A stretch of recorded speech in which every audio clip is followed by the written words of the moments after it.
we already learned what is called the balanced transportation problem and what is called the unbalanced transportation problem.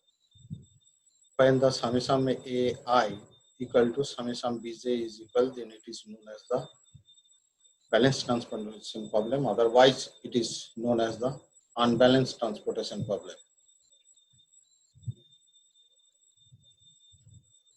Theorem related to this: a balanced transportation problem always has a feasible solution, which is given by Xij is equal to AI Bj by M, and I is equal to 1 to M and J is equal to 1 to N. And M is defined as I is equal to 1 to M AI equal to J is equal to 1 to N Bj. That means sum of available, that means the total available and total demand is equal to the M. Now you have to prove this. Since all AI and Bj are non-negative quantities, therefore Xij is greater than equal to 0 for all I should be the small I, and j. And from that we can write summation Xij is equal to, if we take Xij is given that AI, if we taking the summation on this, what the summation you are taking, I is equal to 1 to M Xij, I is equal to 1 to M. So Bj summation I is equal to 1 to M AI by M, because summation is over I, that's why summation of AI. Bj is outside of the summation. Now summation of AI is given that M, so we can put it here, Bj into M, M cancel out is equal to Bj. J is equal to 1 to N. So we see that when we are taking the summation, that means the allocations along the destinations for a particular J, then it is equal to the Bj. Similarly, we can see summation Xij, we are taking the sum over the J. Now it is the sum over the Bj, because we are taking the summation with respect to the J, AI outside of that. Now summation of Bj as per the theorem and conditions is given is M. So AI M by M is equal to AI, I is equal to 1 to M. So in this case also, summation of Xij for a ith sources is equal to AI, which satisfy all the constraints. These two are the constraints of the transportation problem. What are the two constraints? These two are constraints. In this case, this is holding the equality sign.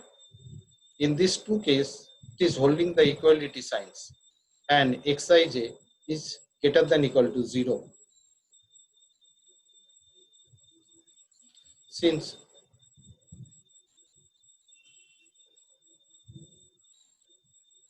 so satisfying the constraint in the transportation problem, that two conditions is known as the constraint. Hence, a balanced transportation problem has a feasible solution, which is given by Xi is equal to AI Bj by M, I is equal to 1 to M, and J is equal to 1 to M. Hence, proof. Another theorem is a necessary and sufficient condition for the existence of a feasible solution to a transportation problem is that summation AI, I is equal to 1 to M is equal to J is equal to 1 to N Bj.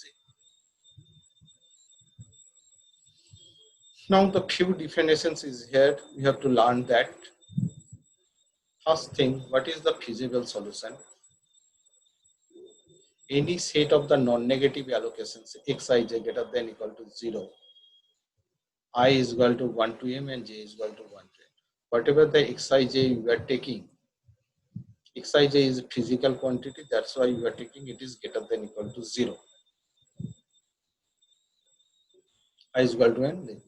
In the transportation problem, which satisfy the conditions subject to is known as the feasible solution. satisfying the two constraints. That is, what are the two constraints? These two constraints is equality. These two constraints is satisfying Xij. So those Xij is satisfying these two constraints, considering the equality. That is known as the feasible solution. And along with this, if we consider the non-negative conditions is satisfying, that is known as the basic feasible solution.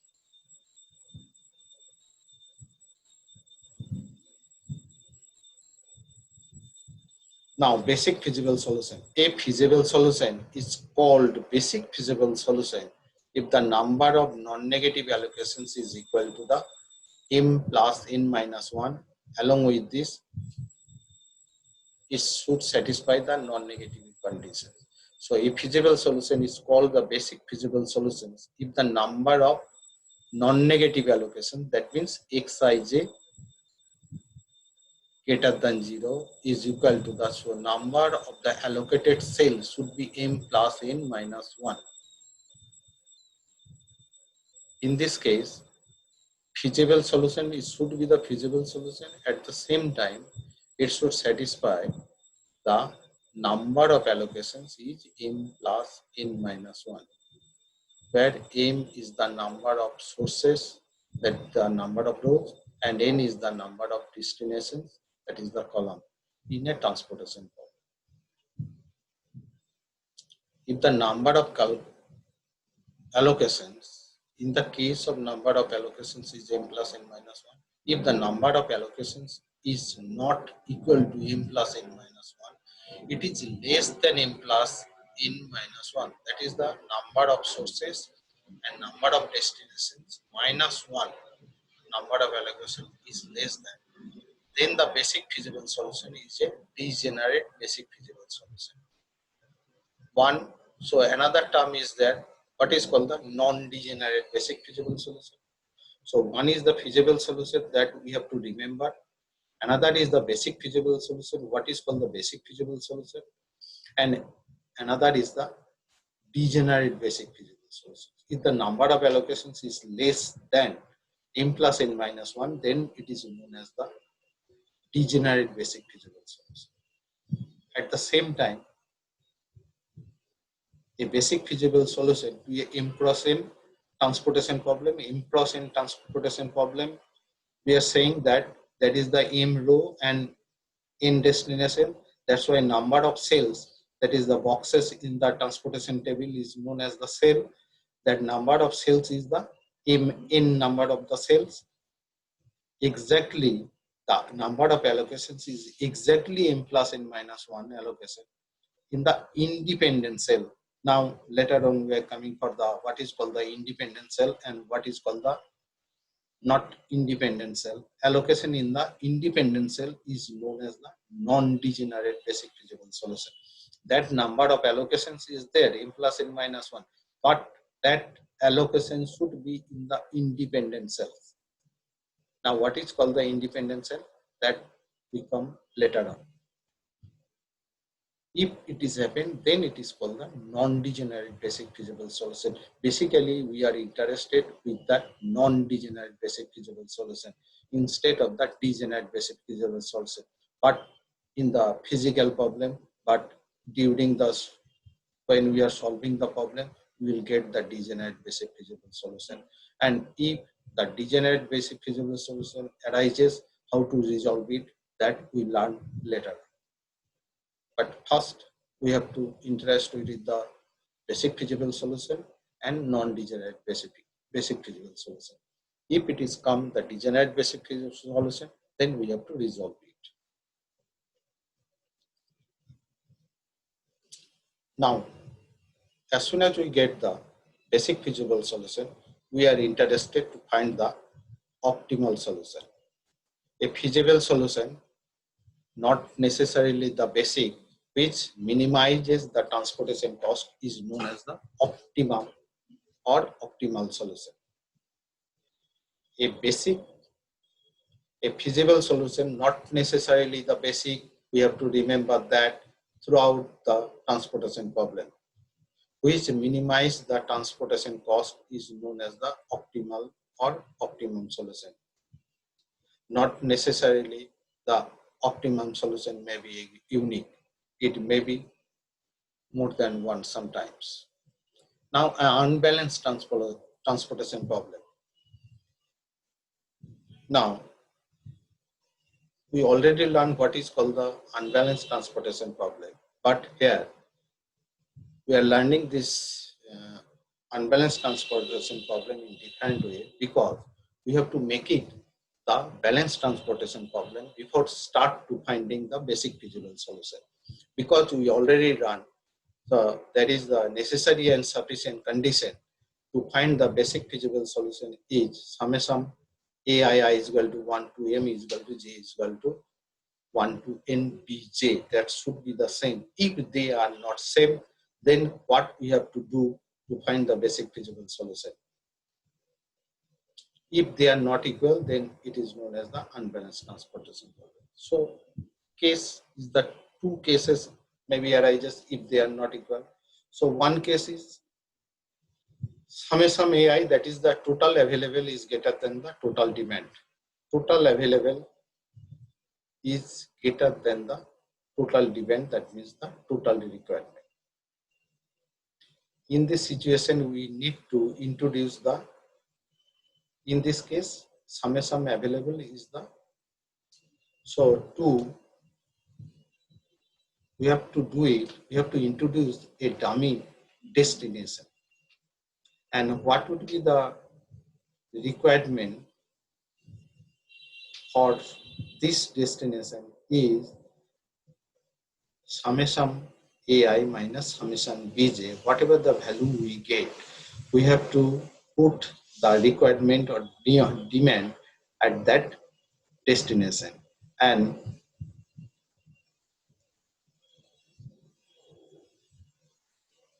all the cost. Now question is that what would be the cost of the transportation cost for shifting the 1 unit of commodity from I sources to the j destinations or that the dummy destinations?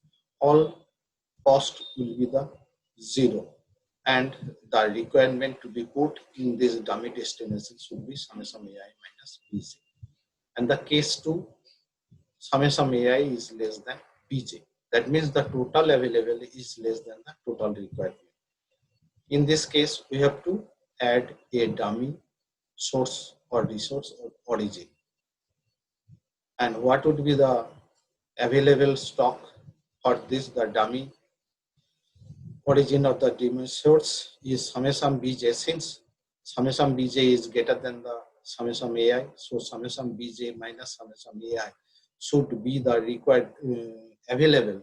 We have to add the available at this dummy source, and we have to put the cost to be 0. The solution of a transportation problem. Solution of a transportation problem. There is the few methods is there. With the help of that, we have to find out the solution of a transportation problem. First, we find out the initial basic feasible solution. Then we try to find out the optimal solution, or we can say the optimum solution. The initial basic feasible solution we are finding by using the 3 methods.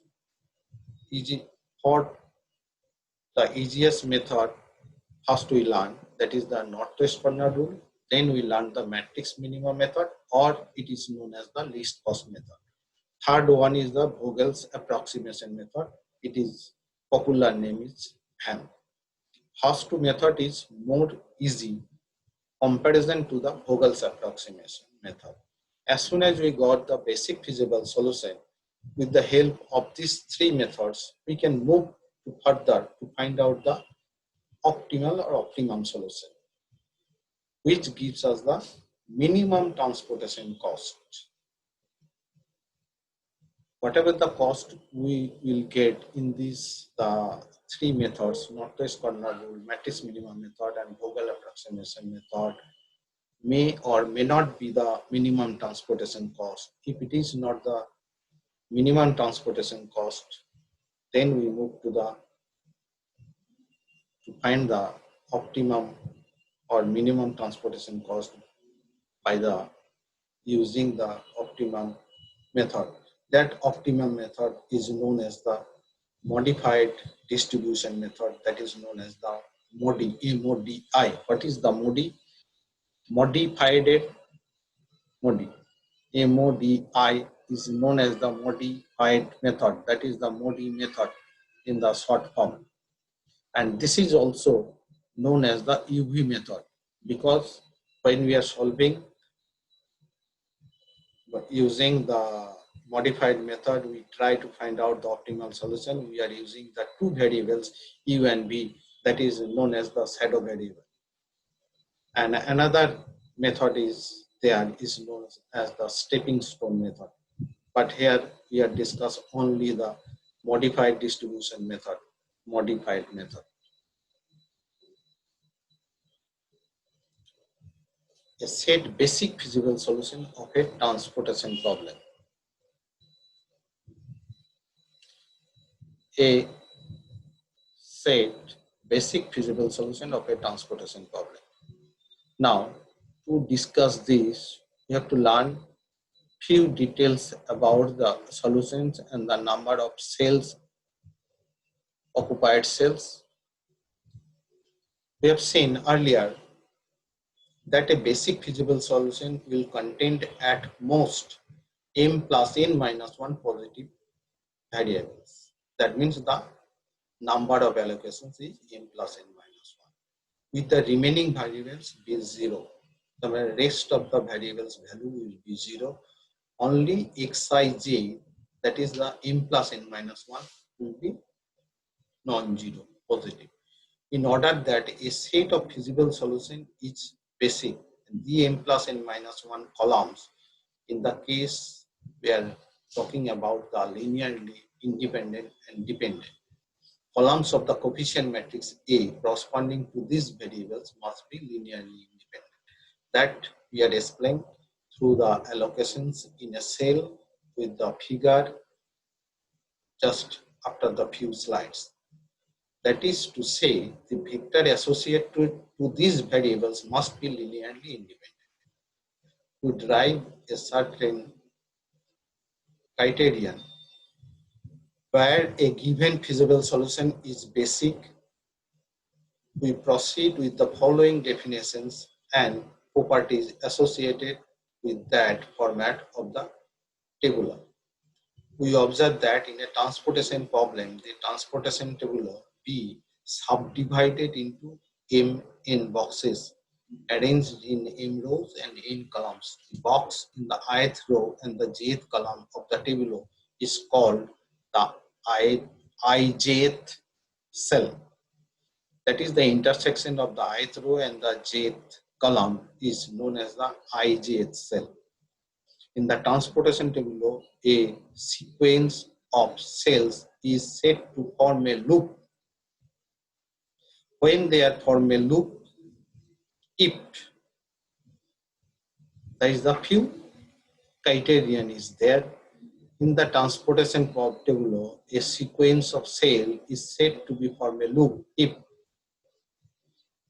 each adjacent pair of cells either lies in the same column or in the same row.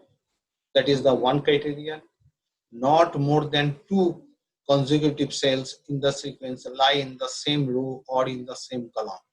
Second criterion. Third, the first and the last cell in the sequence lie either in the same row or in the same column. Fourth criteria, the sequence must involve at least two rows or the two columns of the table. Loops are closed. And what is called the loop? Loop is a closed path which have neither beginning or the end, or otherwise we can say beginning and end is the same cell. Otherwise we can say it is a closed path and beginning and end cell are the same cell. The cells forming the loop are shown in the following diagram. See, one by one we can explain. See, when the number of allocations is like that, So if we start with this, it is forming a loop. So this is the loop form, and this is called, these allocations are not independent. Now in this case, see, if we start with this, so it is form a loop. If I start from this, move this way, and it is forming a loop. So these allocation are not the independent. In this case, if we start with this,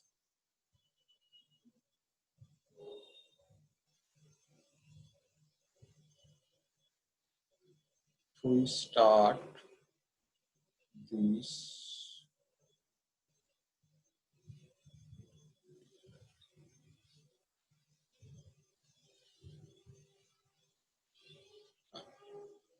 this way, this way, this way, this way, this way, this way, this way, and this way. It is forming a loop. If we start from this, move here, move here, move here, move here, move here, move here, and move here, and move here. So it is forming a loop. Start and end cell is the same. It is a forming a closed loop. In this case also, it is forming a closed loop. This, this, this, and this.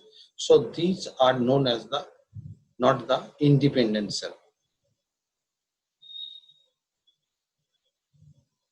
So when we are talking about the generate and non-degenerate, we said that m plus n minus 1 allocation should be in the independent position. So the allocations in the following table, in this case in the above table, are not in the independent position. I mean, written this is here because you cannot get the space here. Now, if we see this allocation, in this allocation, it is not possible to form a loop. So these are called the independent allocations. It is not possible to form a loop. If we move this way, then we have the closed allocation. So where I can move. In this way, this I can move. Then up to that we can reach. If we start from here, I can move that way. But if we start here, up to that I can move, but I cannot form a loop. This way, I can move this way. So this is, in this case, if we check, I think that is the m plus n minus 1 allocations. 1, 2, 3, 4, 1, 2, 3, 4, 5. So there is the a 4 rows and m columns. So our allocation should be the 4 plus 5 minus 1. That means the 8. 1, 2, 3, 4. 1, 2, 3, 4. This is the 8 allocations. So in this case, we can say these allocations is the independent allocations.